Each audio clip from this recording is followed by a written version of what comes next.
Hey guys, it's Dino here again. Bringing you another, not a World of Tanks replay, but a World of Tanks, help video. So this is going to be around World of Tanks game settings. Um, this is kind of a minute issue, but I find myself explaining this to people a lot. So we're going to hit the gear and go to settings. And so under general settings, I know this is kind of small, but we're gonna have to make do. So all of this is not important. You can do whatever you want with this. The only thing I can say here is accept invitations only from friends in garage. If you can't receive an invite from somebody, you want to make sure to have this off. It makes a difference. I've seen it make a difference. It's pretty dumb. Sometimes World of Tanks messes up or whatever. So showing location markers, all of these are the markers on the map. Um, these are not terribly important. If you don't like them, you can turn them off, but it's again personal preference. This I don't like grand battles. I think grand battles are not good. But again, personal opinion. If the game is getting stale for you, I would turn at least assault on, if not assault and encounter. It's just different. So again, this is all personal preference. And down here, if you want to record videos like I'm doing, or if you just want to save your replays and share them with other people, you want this to be turned on to last.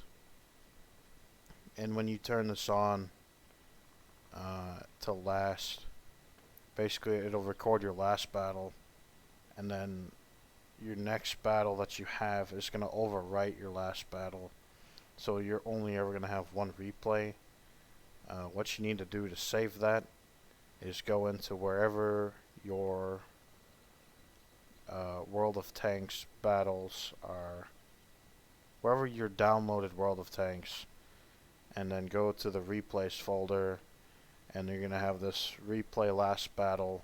Make sure to not change the end .wat replays, but just rename the file, and it will save for you. And the rest of these are all personal preference. It doesn't matter to me. So back up to the top. Show vehicle tier is actually pretty important. I mean, I don't know if everybody sees this, but it's just a heads up. Minimap transparency, this is dumb. I would never turn this on. It basically makes your minimap see-through. I think that's retarded. These two, the dog tags, I don't really care about the dog tags. I don't find them to be particularly interesting or entertaining. So I would personally turn those off. So again, this one, show and post-mortem mode. You can have it on if you want, but I don't really care.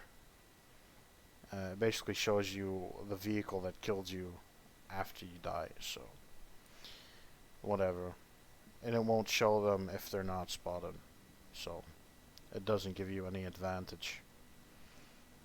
So the two is enable optics effect. This one and really dynamic camera.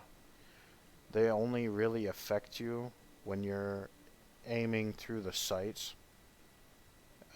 And dynamic camera will often show you the recoil, which if you're using a gun that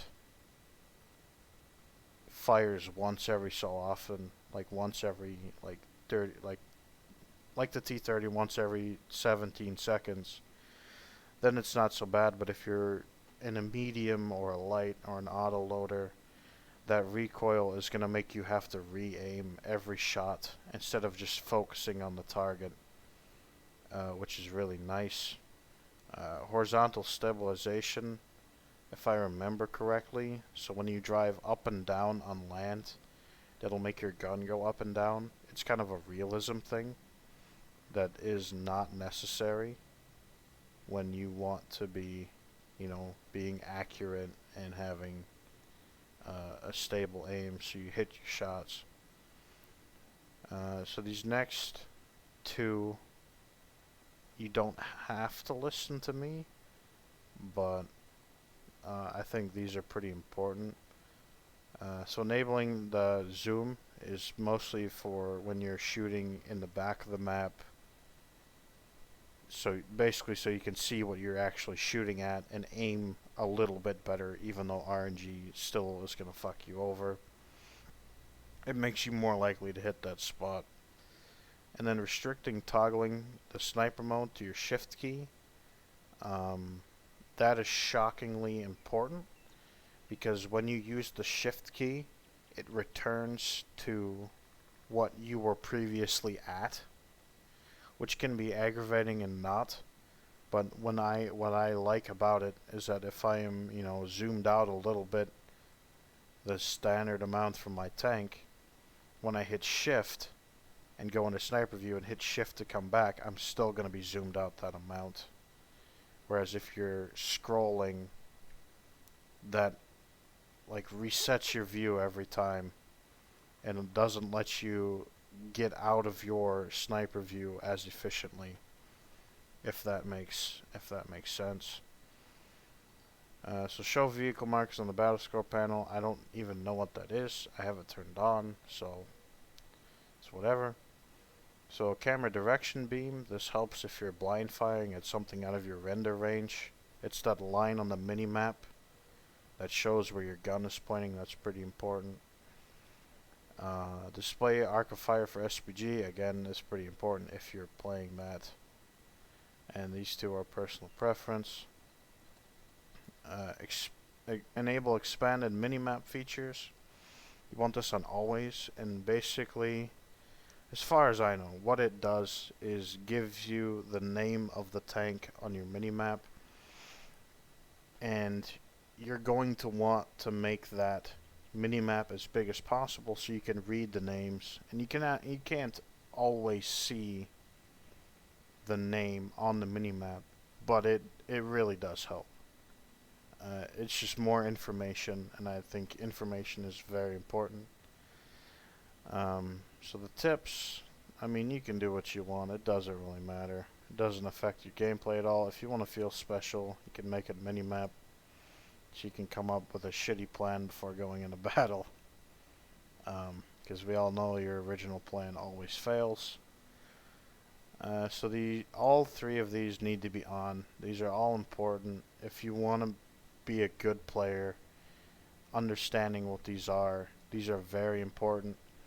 So your view range is going to be a green line, and that is the extent. That is as far out as you can see if somebody has a 0% camo value. So you're going to see an OI at that range, or a type 5 heavy at that range. And then you're going to have this maximum spotting range. So how these two work is you want your green and white circle on your minimap to overlap, which means you have at least 445 meters view range, and it'll just join together in one line. So why it's important to have view range, and I guess this is kind of a skilled player talking, is when you get down to the ends of battles, the most important tool is view range. So if you can't see what you're shooting at, you can't exactly shoot at it. So that is very important. And your draw circle, that last bit here, is that is the extent that you can see enemies, that enemies render on your screen. And in your garage camera animation, that's again personal preference. So graphics is arguably more important, because this saves you from a lot of lag and a lot of distraction. So if you go to details here in the middle, and you scroll down a little bit here, you'll see settings that I have turned off and motion blur. That is a stupid setting. I would never turn that on. It's accurate as to what you would see in real life, but this is a video game, so it's not necessary. As we go down a little bit, so I do have my first terrain tessellation on. If you are having like FPS issues, that is something I would turn off. Um, it's not necessary to play the game. But the terrain tessellation in sniper mode, you definitely want that off because it is just distraction. It's gonna make the game look a lot dumber, but everything else you do is gonna be pretty clean as to what you see. So that's why I would recommend it. And then foliage transparency on the other side here. So what foliage transparency does is when you drive up to a bush, right? When it's on, that bush becomes not transparent, but it becomes see-through. I guess that's what transparent means. I'm an idiot. I'm not an English professor. But it becomes see-through, but you can still see the bush. With that off, basically that disappears. So instead of seeing the bush will just disappear. It'll be gone. And that's, to me, is very important. I mean, one, it'll help your frames per second when you're in that mode, which is obviously important. But it also, again, cleans your screen up from distraction. And the same with grass and sniper mode. Basically, sometimes areas have taller grass, and that grass moves. And that's dumb to me.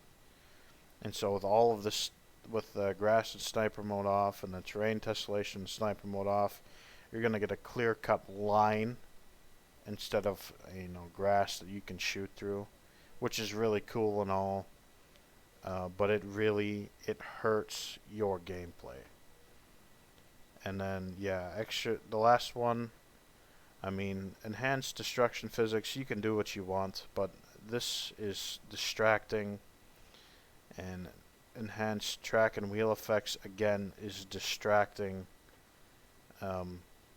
Like, for me, it is super distracting. This can actually hurt your gameplay, because what happens with enhanced destruction effects is you'll see walls crumble into pieces and then go flat on the ground. Well, with that off, instead of crumbling to the ground, it'll just disappear.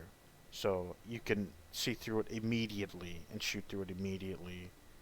Whereas when it's on, it's a little more difficult. And the last one is extra effects in sniper mode. This is hard for some players to get used to, because it takes a lot of the extra effects out of the game when you're looking down the sniper scope and when you're in sniper mode.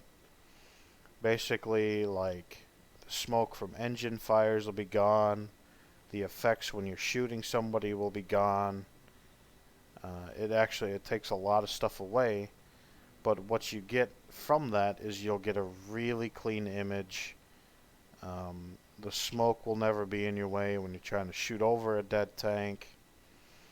And you'll always know exactly where you hit. I guess you'll know it regardless, but it is important for you to turn that off. Unless you can't live without it, unless the game is too unrealistic without it. But if you want to improve, that is a quick way to improve your gameplay. The last bit here is your reticle and some of your battle notifications. This one's kind of important to me. And if you're new to the game and you don't know every single tank like I do, you don't know where to pen every single tank in any situation, this is important. And it is your gun marker. So you can choose the dot. I chose the O-shaped because I think that's probably the most useful to me. Um, but if you don't like it and it's too big, you can obviously change it. But what you're looking for is this armor penetration indicator on your gun marker, not your aiming circle. Basically, what it will do, if the shell marker is green, if you hit there, it's going to go through. That means you have enough pen to go through 100% of the time, or like 90% of the time. If it's orange, that means you can go through, but there is a chance that you're going to bounce. And if it's red, that means there is no chance that you're going to go through that armor. So if I don't know where to shoot a tank, I wait until that aim circle turns green, and then I shoot. And if you want to do this, you have to change it in both arcade and sniper mode here. The last couple things, markers. This needs to be basically numbers instead of percentages, but I'm too dumb to change that ever. It is important for you to know how much hit points your enemies have. And then finally, battle notifications. You do want this setting right here is advanced. You do want these lines, because what will happen is basically you'll get shot and the enemy won't get spotted. But if you line up that line with your reticle on screen, you can take a pretty accurate guess as to where the enemy is, especially if there's bushes or if there's a common, sniping spot. You can easily blind fire people, and I have easily blind fired people using these lines. Is very important. You do want, I believe, dynamic indicators. No, you don't need dynamic indicators. You want the amount of damage. This can tell you if they have the top gun or stock gun, and can basically tell you how upgraded their vehicle is. And if this is not his top gun, like, I'm gonna go after you because you're not as powerful as you should be. You want the vehicle info, which gives you the name, so you know who shot you. And the display animation is not that important. If you don't like it, you can turn it off. And then last but not least, you have the battle notifications. You're never gonna see it this stacked up, by the way, unless it actually like stacks up like that for your screen. I don't know. I've never had it happen. But with this, I turn off the damage received and the critical damage, because those are both negative shit that I don't need to see and I don't want to see. Damage blocked is okay because it's a nice even gray and white color, but the other two, yeah, just fuck that. That is not worth it. You do want the name and info, so again you can see, and then the log. This is pretty important because, again, with the combination of the battle indicator lines, this can give you extra information, and you want this always displayed right here. You want this always displayed. You can split them if you really want to, but I keep them stacked. And it gives you extra information of who's got what gun, where they're shooting from, if you can remember that much information. And yeah, it's just an extra information gathering tool that you can use in World of Tanks. And I think that's pretty personal. So that's it. That's the end of the video. Though that is my take on what you should change your settings to. You don't have to change all of your settings, but I promise if you change some of those settings, it is going to show up in your gameplay. You're going to be a little bit better because of it. And not always because, you get that extra shot off, but you don't have as much distraction. You're not trying to shoot through smoke. You know where players are, so you make better decisions and all of that kind of stuff. So, with that being said, Good luck on the battlefield, and I'll catch you next time.